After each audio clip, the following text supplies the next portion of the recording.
Hello friends, সবাই কেমন আছো?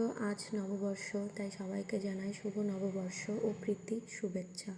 সবাই খুব ভালো থেকো, সুস্থ থেকো। আজ নববর্ষ, তাই আমরা একটু বেরিয়ে পড়েছিলাম ঘুরতে যাব বলে। কোথায় যাচ্ছি আমি এখনও পর্যন্ত জানি না। রাস্তায় বেরিয়ে জানতে পারলাম জলেশ্বর মন্দিরে যাচ্ছি। ওখানে অনেক বড় মেলা, তাই ওখানে যাচ্ছি। আর যেতে যেতে দেখো এরকম মাঠের দু সাইডে এরকম সবুজ, দেখতে এত ভালো লাগছিল। চারি সাইড সবুজ আর সবুজ।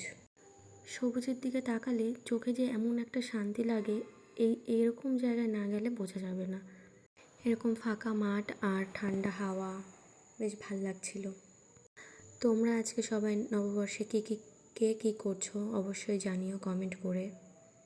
আমার মতন কে কে ঘুরছো। রাস্তা আর শেষ হচ্ছিল না, ভাবছিলাম যে কখন পৌঁছাবো। ভাবতে ভাবতে পৌঁছেই গেলাম।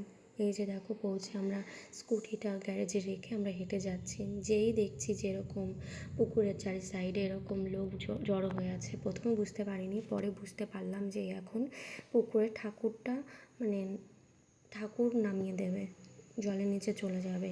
এটাই নাকি হয় প্রত্যেক বছর। আমি কোনো দিন যাইনি, এবার ফার্স্ট টাইম আমি গেলাম। আর এরকম ভিড়, এত লোকজন, এত সুন্দর মেলা দেখলাম। তারপর কিছুক্ষণ দাঁড়িয়ে বুঝতে পারলাম এখন দেবে না, ওই 6:30 নাগাদ দেবে। তো আমরা আবার মেলার ভেতরে যাচ্ছি। এই যে এরকম ফার্স্টে একটা গেট ছিল, তারপরে যেটা মন্দিরে যাবার গেট। আমরা যাইনি, আমাদের একটু প্রবলেম ছিল তাই আমরা যাইনি। তারপর আমরা এই যে মেলার ভিতরে চলে যাচ্ছি। এখানে নাগরদোল্লা দেখছিলাম আর ফুচকা খাবো, তাই দাঁড়িয়েছিলাম। এই যে এনারা খাচ্ছে, ভিড়, ওনারা খেলে তারপর আমরা খাবো, তাই দাঁড়িয়েছিলাম। ফুচকা খাওয়া শেষ আর অ্যানাউন্স করছিল যে এখানে ঠাকুর নামিয়ে দিয়েছে, তাই আমরা আবার ফুচকা খেয়েই চলে আসলাম দেখতে। তবে আমরা দেখতে পারিনি, শুধু দেখলাম যে অনেক লোকজন স্নান করছে, ওইটাই দেখলাম। আর এই যে দেখো কত লোক, কত ভিড়, একদম এখানে স্নান করার জন্য কত লোক চলে আসে কত দূর দূর থেকে। এই যে দেখো, এবার এখান থেকে আমরা আবার মেলার দিকেই যাব।